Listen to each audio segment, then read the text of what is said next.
So we come to the Human Genome Project, such a remarkable point in history. Now, this might not be the trip to the moon and through a space shuttle, the first trip of mankind to the moon and the space. Yet, maybe as we will see in the future, there will be major breakthroughs that will be attributed to this first big efforts. The Human Genome Project is a very interesting story for every bioinformatician to know about, know the context, know all the efforts that were spent there. It will give you appreciation of this whole field of bioinformatics, the data that we have nowadays, how the technology that is accessible nowadays to get access to data and lots of data has really surpassed what was imagined to be the case. So in terms of expectations and in terms of visions of the future, bioinformatics and this whole field that came after this point in history of the Human Genome Project proceeded and surpassed and jumped over many of the expectations. Perhaps because of the wonderful efforts that came through this project, perhaps of the racing, because of the racing that happened there, and a very interesting story in terms of trying to get this interesting data. So, or which is the human genome, okay, when I say this type of data.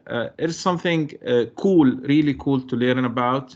And there are books about this, YouTube about this, and YouTube videos, interviews. So I'm going to mention a few names, and then if you're excited, you can discuss more. We can learn more about this.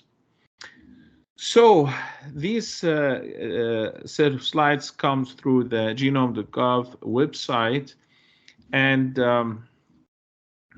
as we start to dive into this story of the Human Genome Project, Eric Green is certainly one of the names. Acted as director of the National Human Genome Research Institute. Was taking a lead role in this whole project. So let's learn about the story of the Human Genome Project. Now, this diagram here, it has lots of figures and ideas. What is, first of all, what I want to say, let me get your attention to two things, okay? So first of all, the Human Genome Project started at 1990. It finished toward 2003. We're going to come to this in more in details. It went through very important time steps. But what do you see here before 1990, right? Even from 1865, looking at Mendel's laws of genetics,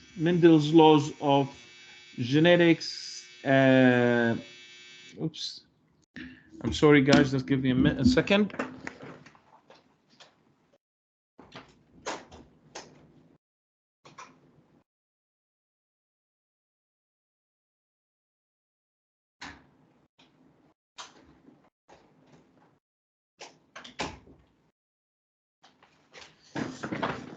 Yep.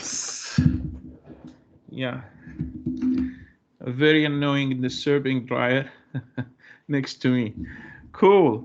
Let's get back to this and follow up with this history. 1865, Mendel's laws of genetics.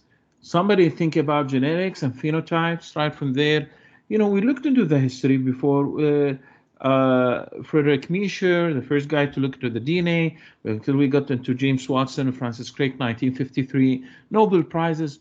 So this whole thinking and idea that we have genetics, we have some code of life, might be key to understanding everything as humans or other species, was already there many years before the Human Genome Project. So building a context of such kind of projects is really delivering some few ideas for us as scientists, as bioinformaticians. A breakthrough is not just, a random occasion, okay? Sometimes this comes through lots of works, lots of scientists, lots of teams working together, and not for one year, for perhaps many years. So therefore, the idea of research should be appreciated in terms of continuity and building, making our work stand for the whoever to come to the next. That is why the project idea in this course is to go and reproduce some of the research results, to get and instill this idea in you that our research and our work should be reproducible. We need to serve the others. Whatever we do, if we want to make it meaningful, it's about helping others that are going to come after us and establish this whole, journey. So, in a nutshell, 1990 was the official launch of the Human Genome Project in October 1990. And this was a collaborative effort led by the United States Department of Energy and NIH, the National Institute of Health. Very prestigious, big, huge institute. In 1992, the Human Genome Project adopted a policy to release sequence data into public databases within 24 hours of generation.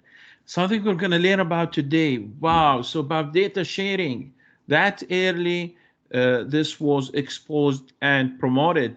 1995, first bacterial genome has been sequenced for the bacterium of Haemophilus influenza as a proof of concept. So there was a strategy for the Human Genome Project, not jumping directly to the human. Let's work it out with the easier species. That is why, again, in 1996, the yeast genome was sequenced, okay, which is the first eukaryotic genome that was completed. In 1998, here, in 1998, Dr. J. Craig Venter and his company, Celera, announced a parallel private efforts to sequence the human genome using a different approach. That was very interesting. This announced a race, okay? It shouldn't be perceived as a war between two opposite sides. There was some communication. In the beginning, they were up to some deal. But again, we're gonna comment on this. But this is such an important point, of course, indeed, because it seems this is what helped to finish what was planned before, the due date. The initial project was planned for 15 years. They finished in 13 years. Why? Some company led by Dr. J. Craig Venter announced they can deliver it in a matter of 3 years from 1998. So they were saying 2001, we're going to have genome. While what? Lots of institutes, lots of countries are working on this in parallel, okay? And in 1999, 1% of human genome was sequenced in this point of time. And in 2000, President Bill Clinton, and this is one of the YouTube videos that you can watch, marked the completion of a working draft of the Human Genome. And so, interesting thing again, the Human Genome Project and Celera Genomics, they both presented their draft versions in February that year at the same time. So no clear winner in that race. They got into the same time. Very interesting story, okay? And also they were announced ethical, legal, and social implications. In 2001, a publication of the draft sequence was released in February by Celera and the Human Genome Project. In 2003, the Human Genome Project was completed 2 years ahead of its time. 2 years ahead of its time. Very interesting. So again, all what has preceded that date of 1990, the beginning and announcement of the Human Genome Project, all of these technologies, you remember, we looked before into DNA cloning, right?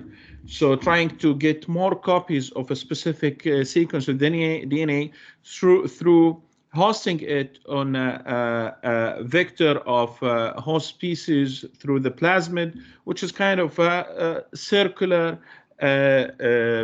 genome. And this is one of the things we discussed before. DNA sequencing, also we looked into the Sanger sequencing, polymerase chain reactions. All of these were already established as ideas into how we can read some parts of the DNA. However, the idea here is a shift in thinking. We're not looking anymore at one gene. We want to look at the whole human genome. That is the idea. So instead of looking at one or few genes or few areas, what about let's sequence everything? Now this needed a plan, and in fact, when they announced this, they didn't have yet, you know, the technology that is available to easily do all of this. It was a very tedious job. Okay, it used, for example, DNA Sanger sequencing, which can deal with short reads, and this is such a challenge. We have billions of base pairs. So there were again discussions leading to this. Again, starting from Alta Summit in 1984, there were some gathering of key figures, and this introduced the early days of the personal computer industry, which would bring insights that computational power and then computers, because somebody may say, why he said bioinformatics right at the beginning of this presentation when he talked about Human Genome Project, why the prof is linking this to bioinformatics. And again, this is not, just to, it is science, we are neutral. So again, this doesn't mean that it's not biotechnology, it's not biology, it's not chemistry, it's not physics, all is science. But the reason I'm referring to bioinformatics, because key part of this was computational power. And we'll see this later on today. Genome assembly is this very hard computational problem that would require high performance computing. In 1986, there was a turning point in cancer research. Renato Dal Becco, a Nobel laureate, wrote an influential article in Science. And in 1986, Renato proposed that sequencing the human genome would be a significant step forward in understanding cancer at the molecular level. So this idea that was started in 1990 came there in 1986. The term genomics was coined to describe the study of genomics in 1987. In 1988, discussions about the feasibility and importance of mapping and sequencing the entire human genome gained more interest. And then we're going to come into 1980 and 1989. We'll see the government, the US Congress, for example, is holding discussions and meeting on the potential benefits.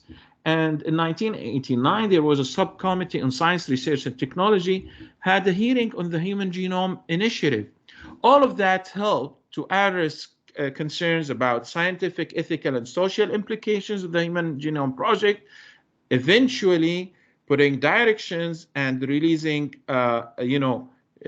funds for this huge project. So the initial envisioned plan is to have a project of 15 years. I've already mentioned this earlier. It's going to get me to the spoiler down there, which may help you. So they finished a little bit earlier than this date, giving the race that was announced again by that company. Okay. Oops. Great. Oh, okay.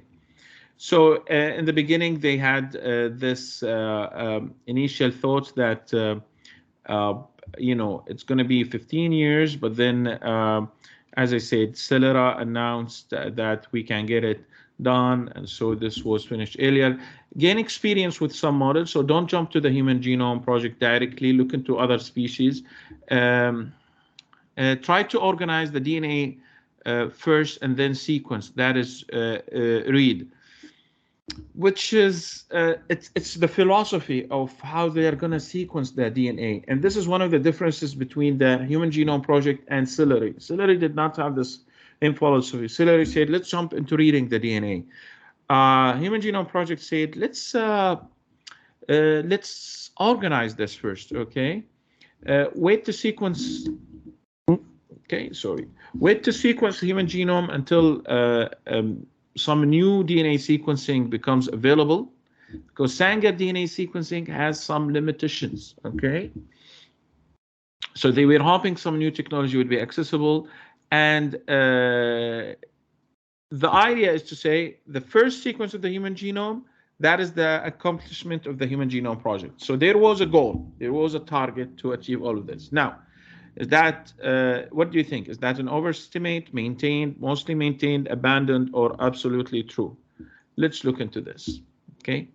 So in the Human Genome Project, although it was the Human Genome Project, along the way, they have looked into other different species. So they sequenced other species, okay? Key model organisms. The idea is, in order to develop and refine the necessary techniques and to gain insights into the broader principles of genetics, the Human Genome Project included sequencing the genomes of several model organisms. For example, E. coli, okay, or Escherichia coli. It is a bacterium in the human gut, okay, in our guts, and it has been fundamental organisms for researchers for decades, okay. Yeast, the baker's yeast, this is the yeast we use in our food, okay. The yeast genome was the first eukaryotic genome to be fully sequenced. C. elegans, still part of all of those organisms, are still widely used in lots and lots of experiments, okay. So C. elegans, that is the nematode worm, it's found in the soil, okay. If you dwell in the soil, you find these nematodes. A genome provided insights into multicellular organism genetics. The Drosophila melanogaster, the fruit fly, is another genome that was sequenced. It is widely used in genetics and has provided fundamental insights into chromosome structure and function. Mus musculus, or the house mouse, that's the scientific name, Mus musculus, they share a degree of genetic and physiological similarities with human, roughly about 75%. So this meant that they are invaluable in medical research. So it was sequenced, and that provided insights into mammalian genetics and human diseases. Okay, and in terms of insights into how far are these genomes in terms of estimated or hypothesized revolutionary map, you can see these numbers in terms of years. Okay, but that is the idea. Start simple and grow to your target. So yeast genome, we're talking about 15 million base pairs until we get to the human genome, which is 3 billion base pairs, okay? Mouse genome, I believe, is about 2.5 billion base pairs. There's a kind of 15% difference in size as compared to the human. So you can see how they went from smaller to a bit bigger, and they kept growing this at the different stages. Again, to conceptualize the idea of genomes, okay? So as of 1990, what about the perception of scientists, how they received this news of the Human Genome Project? Of course, as anything to be announced, there will be doubts, okay? So they had some had mixed opinions. No detailed start to finish plan. So it seemed like there's an over expectation. Uh, and again, genomics as an area, this whole thing um, was still being an area of exploration, something we're still exploring it.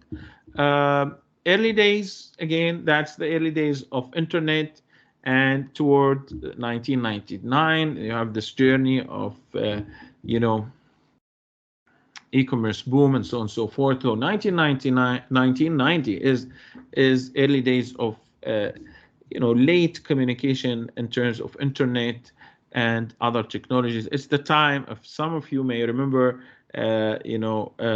encyclopedias, CDs, and fax, right? I guess some of you would remember those. When I'm teaching some of my undergraduate courses, yeah, kind of they don't know these technologies. Some, okay, some. So which shows that we have been getting older. Okay. Anyway, so some information was released from in terms of gene bank and information. So implementation of the Human Genome Project. There were funders and there were many countries working in this. National Institute of Health, Department of Energy. So you can see that the whole government made, took the necessary step through the hearings that just introduced earlier into let's kick off this. Eventually, there were about 20 countries from 4 continents working on this same project. So this was a distributed consortium team science effort. Very interesting effort as a team science, okay? This is one of the things we lack in terms of how humanity come together. This tracing thing is still taking over. Think about the days of COVID-19. Some countries, again, science was open, there were certain collaborations, but you were able to see the race between different countries. Yet team science would help us as humanity across countries and consortiums to really come into progress in finding cures and medicines for many things. The strategy was divide and conquer. Let's break it into pieces and then work on the minor pieces and start building it up. This whole thing was key into the whole plan. So there were periodic announcements of updated plans as of 1991 to the 5 years plan, and the next plan updated 1993 and then 1998. So every now and then they are revisiting the plan, trying to come up with updated information. So in terms of the genomes itself, eukaryotic organisms such as human, mice, fruit fly, okay, plants. The DNA in these species is organized into chromosomes within the nucleus. Okay, so you remember we looked into this karyotypes before, so we have an idea about phenotype and the different chromosomes and so on and so forth. We discussed this in depth earlier. So when the genomes of eukaryotic organisms were sequenced as part of the Human Genome Projects and related projects, the sequences were indeed organized by chromosomes. Okay, so part of the project was, again, trying to find out that the human genome had 23 pairs of chromosomes. Okay, and that's why the sequencing results eventually were presented chromosome by chromosome, similarly for the other species. So looking at the scale of genomes, chromosomes, and one of the metaphors that can be used to describe the genome usually is that we can have a set of books in a library that is the human genome. We're talking about 3 billion letters. There is this TED Talk where the person actually brings the full library of the full printed human genome. It's one very interesting TED Talk, okay? So one human chromosome is roughly this one book, okay, 130 million base per, which is roughly the size of the entire fruit fly. There were also larger clones and smaller clones, okay? Now, the idea of larger clones, smaller clones, which means copies of DNA segments, the Human Genome Project used both what's called larger clones and smaller clones. That is given a hierarchical approach that they followed, okay? They wanted to use large pieces and smaller pieces. This will become a little bit clear as I move ahead. Why? I mean, personally, I always was thinking and imagining, okay, we have DNA, there is a machine and technology, we take a sample, we put it there, we get the full DNA sequence. Yet, this is not the how technology works. Technology can handle efficiently small reads, cannot take the full strand as is and easily read the whole thing. So we have to chunk this down into pieces. And when we start chunking things, we need to think, okay, we need to think, should we have larger clones, smaller clones, and so on and so forth. So initial stages of the Human Genome Project, larger clones based on bacterial artificial chromosomes were used to create a physical map of the human genome, okay? So let's look into this. So clone-based physical mapping is a foundational approach in the Human Genome Project. As you see here, we have a chromosome.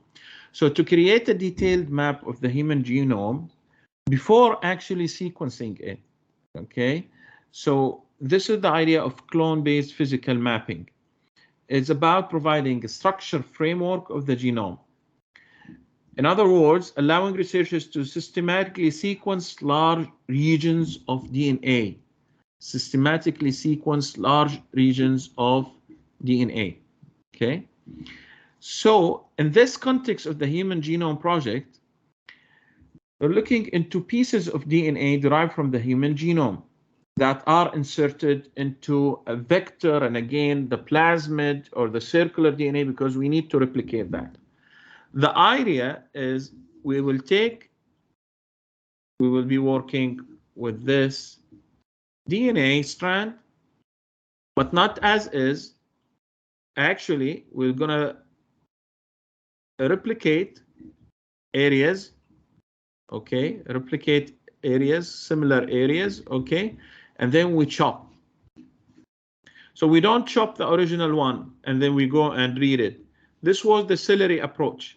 The Human Genome Project said, let's clone first some areas and chop it. So again, I'm gonna put this again because I wanna ask you a question. So imagine this is one strand, this is one approach. Let's cut it down and then use Sanger, for example, to read this. Okay, you told us that Sanger can read all these small pieces, let's do this. This is celery approach, okay? Now, a Human Genome Project approach said, well, no, I want to clone first. I could have large clones, I could have, okay, small clones. Okay, so I'm cloning certain segments of the DNA, okay? And then, let me use a different color to make sure you recognize this. Then we cut, okay? Then we cut these into pieces. It could be different cuts, okay? This is what we cut next. And then we read, which is of course going to give us lots of overlaps and lots of information that will be there. Now, which one do you prefer, the first approach or the second approach? Given your thinking so far in this course, which one you think would be more accurate or so? Again, I already told you, Celery and Human Genome Project, they gave a draft on February, the same date. They released both of them, the human genome, okay? So both were successful by the end of the day, but which one do you prefer and why? Let's have this as a treasure hunt question. So clone-based physical mapping means let's clone first. Let's do some cloning, okay? Let's clone first. And, there is a strategy of cloning where the protocol was, or the idea, let's take certain DNA segments, put them in some host organisms like bacteria or yeast, and have the replication strategy, whatever we took before in terms of plasmid and so on and so forth. And then the process begins by creating a library of clones where each clone contains a unique fragment of the human DNA, okay? So we end up with some larger clones like chapters of that book, metaphor that we used, or smaller clones like pages. And this is going to establish or give us the idea of looking into, if two clones have a portion of their DNA in common, they are said to overlap, okay? Why do we care about overlapping and why we are cloning to try to build the physical mapping? Is going to get me into this. Now, I think this is one interesting example to think about this whole thing, okay? And if you capture this idea, hopefully you're going to see the whole point and discussion in a better way. Imagine we have, okay, let me do this differently. Okay, imagine we have the newspaper here. Okay, there is some news here. And this is one print. Today's date is September 25th. And again, I have the same newspaper, another copy, news, September 25th. And then more. They are all the same copies, okay?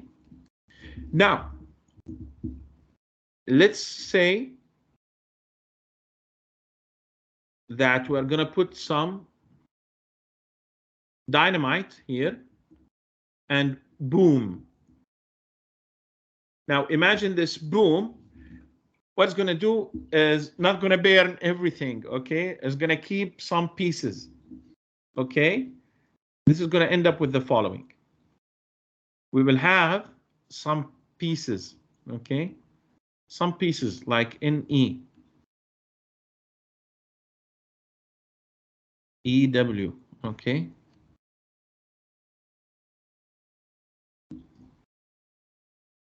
$25. Okay.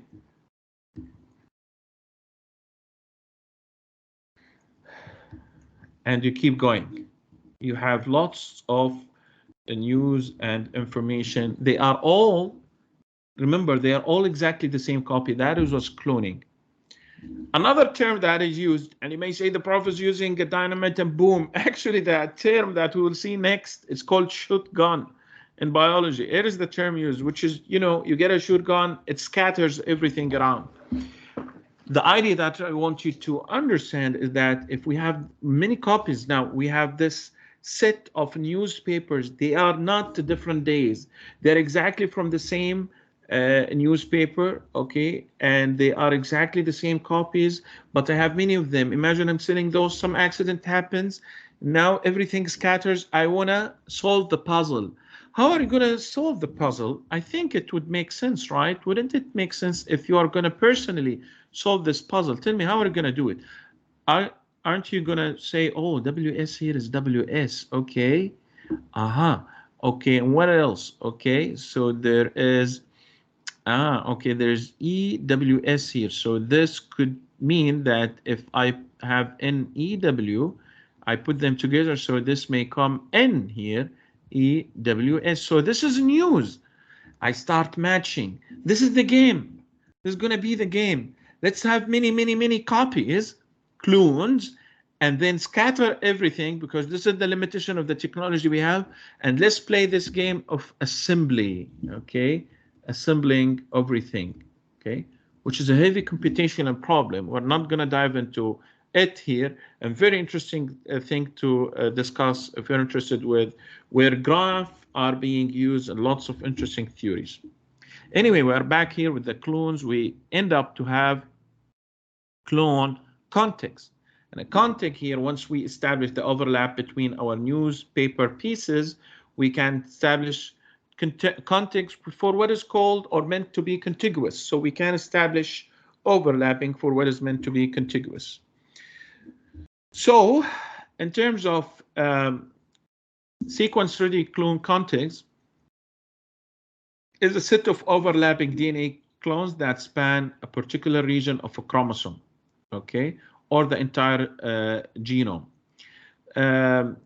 So this is kind of a map that serves as a precursor, okay, to the actual DNA sequence step. So what's going to happen here? It's clones highlighted by red rectangles are selected for DNA sequences. Now we have cloning. We cloned. We take these clones, we sequence. That is after breaking it into pieces. Now, one thing to realize, there's a caveat here. Well, we talked about this metaphor of a book, but it's not a perfect example because in a typical way, when we read through the book, there is one page that ends and the statement ends there. We go to the next page, a new statement starts, but that's not how the genome and sequencing happens. There is an overlap. Remember this overlap here, okay? So keep this in mind. It's not the perfect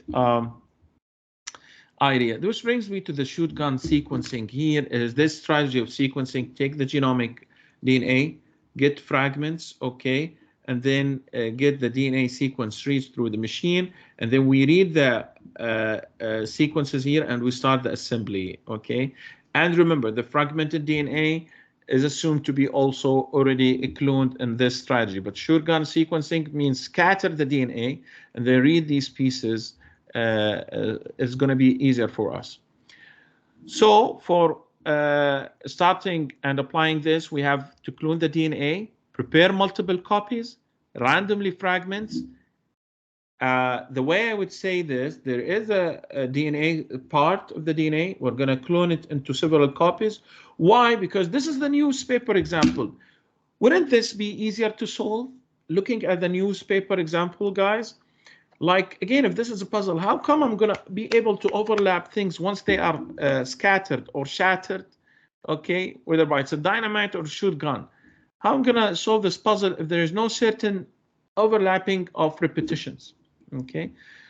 And again, the subclone fragments can go as part of the plasmid, okay, as part of these small DNA fragments are inserted for further for sequencing, okay, into the plasmid of some host DNA. So shotgun sequences, we put this, we replicate, right? Because this is how we use the subclones. We then scatter, we do the assembly, and then finally we deduce the sequence. We try to get to build the sequence based on this rearrangement. This, all what I'm going to tell you now, this is really a computational effort, okay? This is a pure computer science, and one of the, and again, if I'm going to dive into this part, which is genome assembly, this is what we refer to into genome assembly. One thing I'm going to tell you, which is really a nice thing to, you know, as we look into the Human Genome Project, when we will go to the genome assembly, we will explore that there is another full history of contributions that led to solve the problem, okay?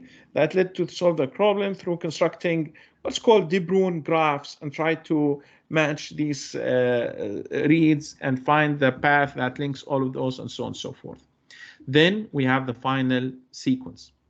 Yet you can tell as we have these sequences and these overlaps, it's kind of raindrops on a sidewalk.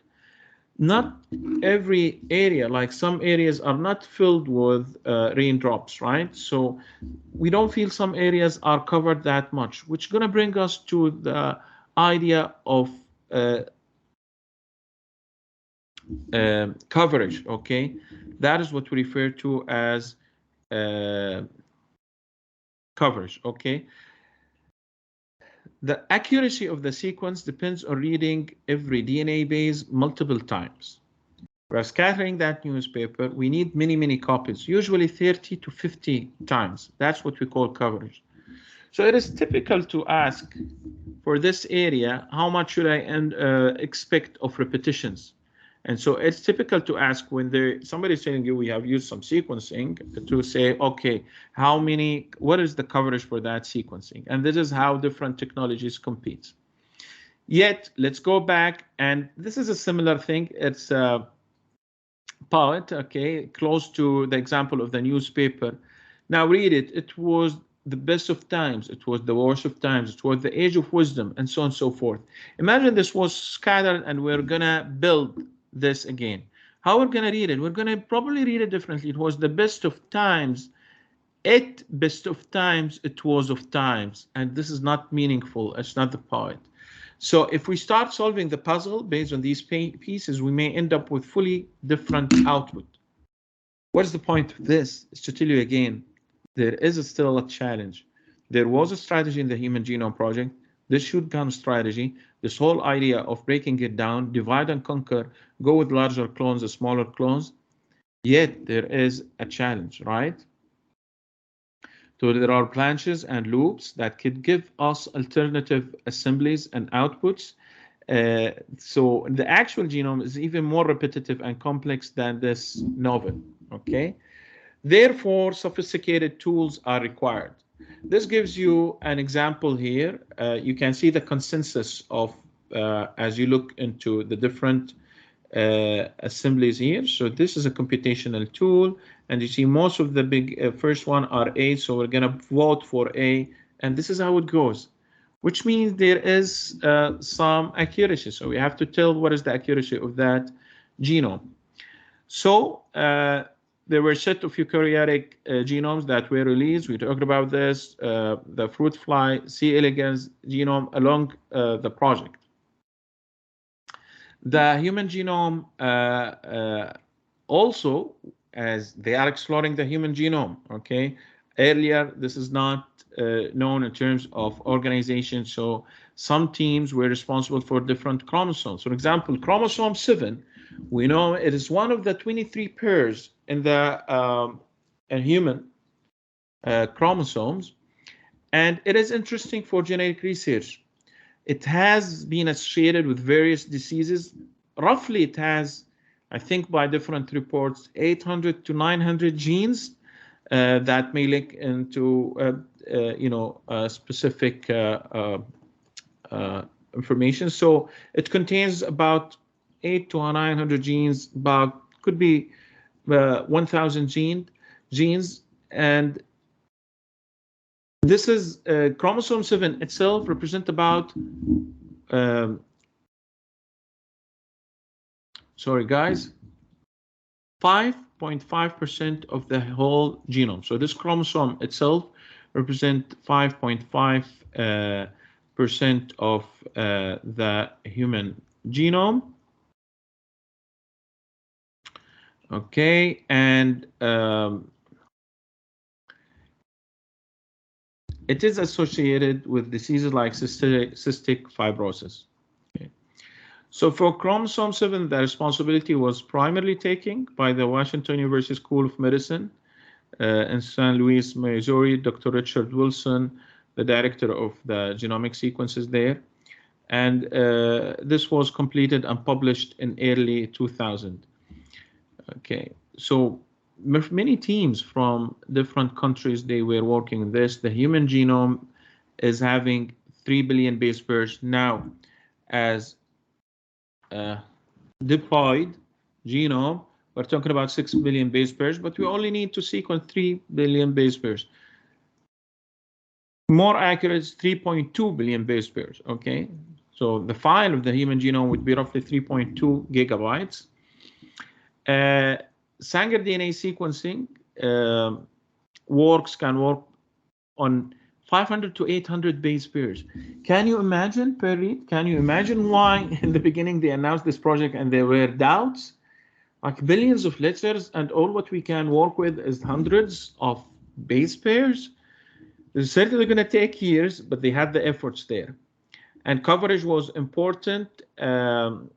The half of the human genome had repetitive DNA in it.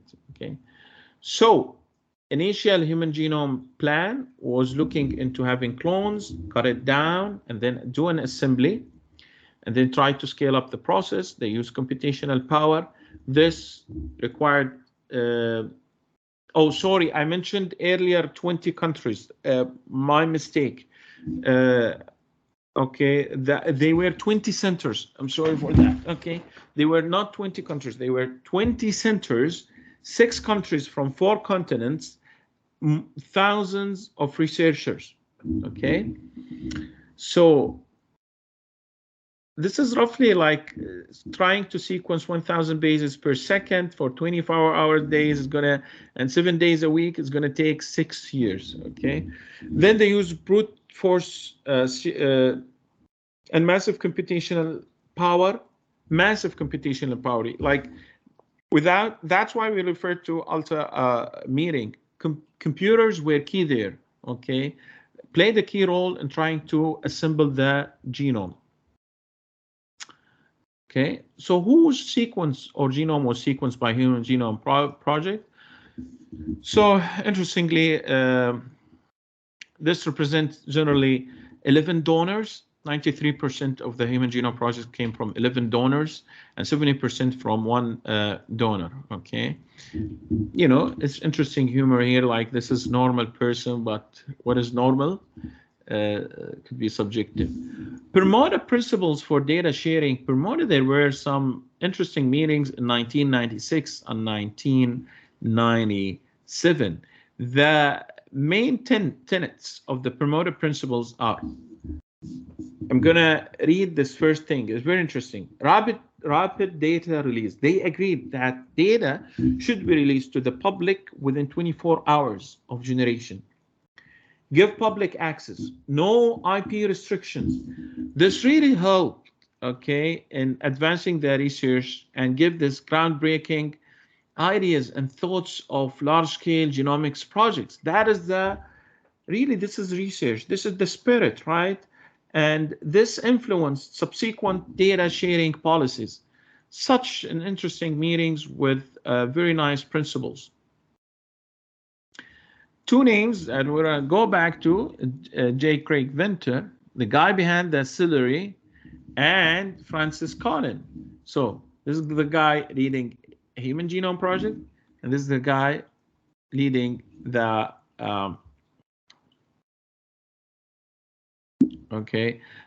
leading the other company, Celera. Sorry, not Celery. Okay, Celera. Okay, so both were great scientists with lots of contributions, notable contributions. Francis Collin led the National Institute of Health effort in the Human Genome Project. He was the director of the National Human Genome Project, so he oversighted the project that costed about $1 to $3 billion. That are the estimates dollars. So they achieved the goals ahead of time and under the budget, under the management of Francis Collins. In January 2020, Dr. Collins served as the director of the National Institute of Health. Okay, so there was a race between these 2 guys. Okay, and one of the notable works by Collins, the language of God or the language of life. Okay, the language of life, and I think he has like, yeah, could be that I have a different copy. Okay, so this is the language they perceive to be really releasing many things about our molecular mechanisms and so on and so forth, about our creation. Craig Venter, it's, I mean, it's fascinating, the story. Okay, so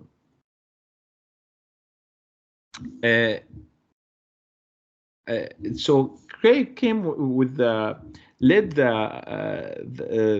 Celera Genomics and to initiate a parallel private efforts to sequence the Human Genome Project. This really had an impact eventually on, you know, speeding up the project. Okay, so Francis Collin was appointed by President Obama as the NIH director, and now is being acting science advisor. Craig was part of NIH, okay, but then left that and then to the privately owned Celera. And Celera just aimed to compete with the HGP project, okay.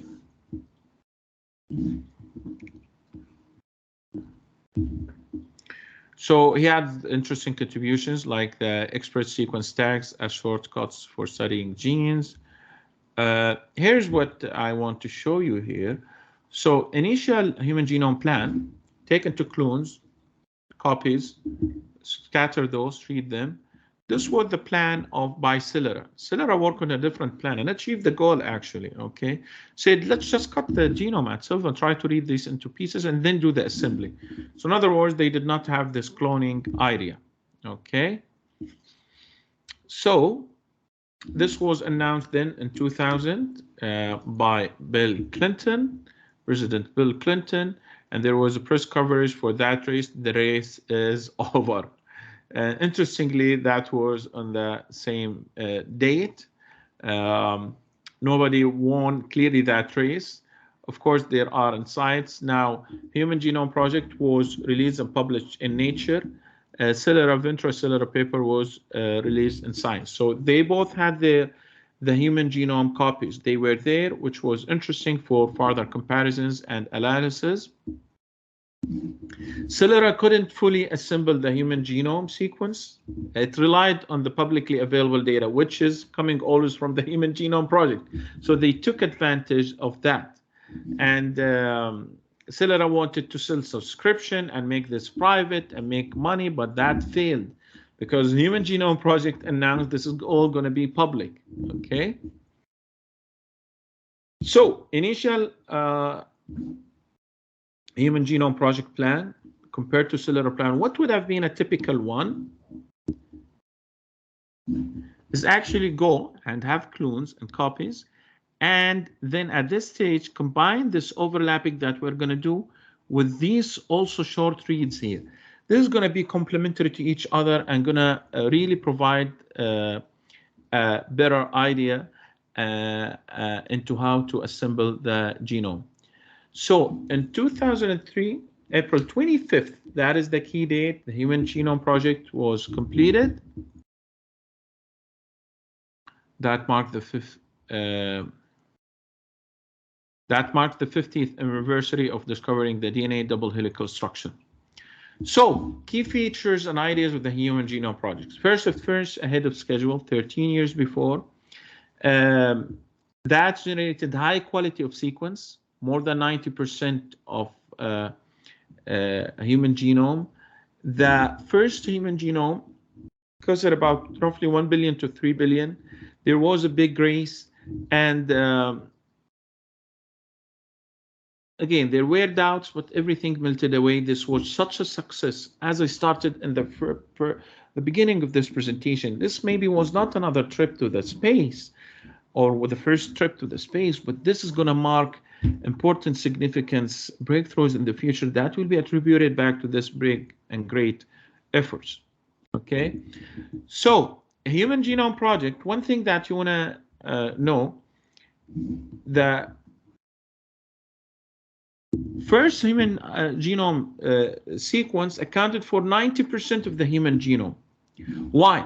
Because 8% was not treatable using the available DNA sequences methods. However, as through the coming then next 20 years, where the whole technology was revolutionized, the full DNA sequence including this 80% was released in 2022. As of now, my own friend is working in the States on the 1 million human genome project. So the States now is marching this project on sequencing 1 million human genomes as compared to 1 human genome initiative. Very interesting. He's part of the Broad Institute in the States. So one sequence took 13 years. roughly $1 billion. Nowadays, it takes a few hours and maybe a couple of $1,000s. Take-home message, this is really a very interesting project, idea for us in terms of science, stories, science, bioinformatics, something to take us with the whole course and journey outside the course and our science life. Very interesting story that we highlighted together. So next, we are going to move into final section of this lecture on DNA microarrays, and we'll look into some data analysis. I'm going to show you some interesting tool for how to run and perform gene expression.